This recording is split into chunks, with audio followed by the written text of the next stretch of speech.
भारतीय ज्योतिष के 27 नक्षत्रों में अश्लेषा 9वां नक्षत्र है। यह कर्क राशि के अंतर्गत आता है और इसका विस्तार 106 डिग्री 40 मिनट से 120 डिग्री तक होता है। अश्लेषा का अर्थ है आलिंगन करना या लिपटना और इसका प्रतीक चिन्ह सर्प है। यह नक्षत्र रहस्यमय, तीक्ष्ण और शक्तिशाली माना जाता है। इस नक्षत्र के अधिष्ठाता देवता सर्प है और इसका स्वामी ग्रह बुध है। अश्लेषा में जन्मे जातकों पर बुध और चंद्रमा दोनों का प्रभाव होता है। ज्योतिष में अश्लेषा नक्षत्र को एक गंडमूल नक्षत्र माना जाता है, खासकर इसके अंतिम चरण को।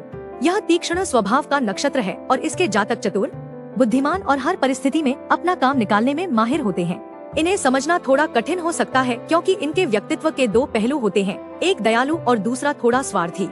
ये लोग बातचीत में बहुत कुशल होते हैं और अपनी बातों से दूसरों को आसानी से प्रभावित कर लेते हैं। ये अपने दुश्मनों को पूरी तरह से बर्बाद करने की क्षमता रखते हैं और किसी का एहसान नहीं मानते। इनकी आंखों में एक खास आकर्षण होता है जो सर्प के समान माना जाता है। अश्लेषा नक्षत्र में जन्मे पुरुष आमतौर पर जिम्मेदार और समर्पित होते हैं। वे अपने परिवार की जिम्मेदारियों को बखूबी निभाते हैं। हालांकि उन्हें समझना कभी कभी मुश्किल हो सकता है क्योंकि वे अपनी भावनाओं को पूरी तरह से व्यक्त नहीं कर पाते।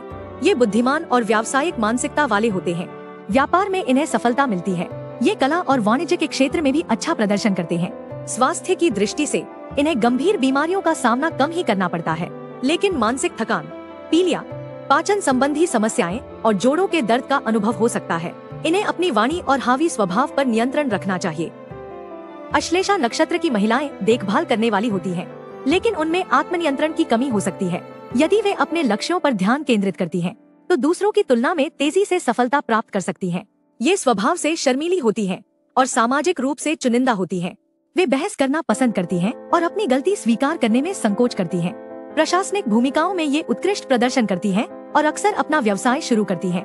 इन्हें अपनी मां के साथ गहरा संबंध होता है। स्वास्थ्य के मामले में उन्हें जलोदर, पीलिया, अपच और हिस्टीरिया जैसी समस्याओं से सावधान रहना चाहिए। अश्लेषा नक्षत्र के जातकों के लिए कुछ नक्षत्र अनुकूल माने जाते हैं जिनके साथ उनके संबंध मधुर रहते हैं, खासकर विवाह और साझेदारी के लिए। इनमें अश्विनी नक्षत्र सबसे अच्छा मेल माना जाता है क्योंकि ये ऊर्जावान और आकर्षक होते हैं जो अश्लेषा के रहस्यमय स्वभाव को समझते हैं। मघा नक्षत्र का रिश्ता भी गहरा होता है क्योंकि दोनों में नेतृत्व क्षमता और महत्वाकांक्षा होती है। श्रवण नक्षत्र भी अश्लेषा के लिए काफी अनुकूल है क्योंकि दोनों ही स्थिरता और ज्ञान को महत्व देते हैं। इसके अलावा हस्त, स्वाति, अनुराधा, पूर्वाषाढ़ा और उत्तराषाढ़ा नक्षत्र भी अश्लेषा नक्षत्र के लिए अच्छे माने जाते हैं। ये नक्षत्र अश्लेषा के जातक को भावनात्मक और मानसिक स्थिरता प्रदान करने में सहायक होते हैं। साल की शुरुआत में आपको नए अवसर मिलेंगे और करियर में सकारात्मक बदलाव देखने को मिलेंगे। जो लोग व्यापार करते हैं वे अपनी तरक्की के लिए नई योजनाएं बनाएंगे। हालांकि साल के बीच में कार्यक्षेत्र में कुछ चुनौतियां आ सकती हैं। ऐसे में आपको धैर्य से काम लेना होगा। मार्च के अंत तक व्यापार से जुड़ी पुरानी समस्याओं का हल मिल सकता है। ग्रहों की स्थिति आपको लगातार सुधार और सफलता के लिए प्रेरित करेगी।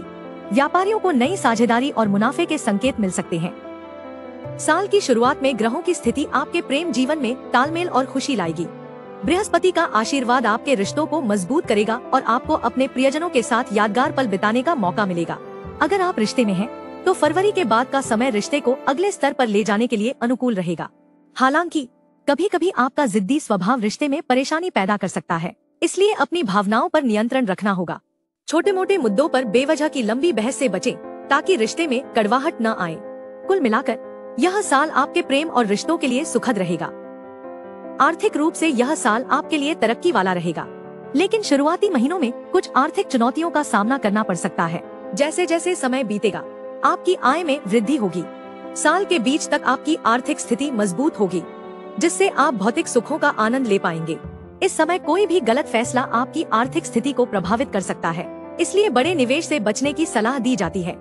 आपको परिवार और सामाजिक संबंधों से आर्थिक लाभ मिल सकता है। निवेश और सट्टा बाजार में कुछ अच्छे अवसर भी मिल सकते हैं, लेकिन अल्पकालिक लाभ के लालच में न पड़े। साल का दूसरा चरण आर्थिक रूप से और भी लाभदायक रहेगा, जिससे आप अपनी आर्थिक योजना को बेहतर बना पाएंगे। इस साल आपका स्वास्थ्य अच्छा रहेगा। आप स्वास्थ्य के प्रति जागरूक रहेंगे और बीमारियों से बचने के लिए नई आदतें अपनाएंगे। हालांकि आपको अपने पैरों का खास ख्याल रखने और व्यायाम के दौरान चोट से बचने की जरूरत है। साल के दूसरे चरण में आपको अपने बदलते मूड और पारिवारिक संबंधों पर ध्यान देना होगा ताकि आपकी मानसिक स्थिति सकारात्मक बनी रहे। नियमित रूप से योग और ध्यान करना आपके लिए बहुत फायदेमंद साबित होगा। यात्रा करने से आपके स्वास्थ्य में सुधार हो सकता है। इस साल आपको अपने आहार में दूध और प्रोटीन से भरपूर खाद्य पदार्थ शामिल करने की सलाह दी जाती है।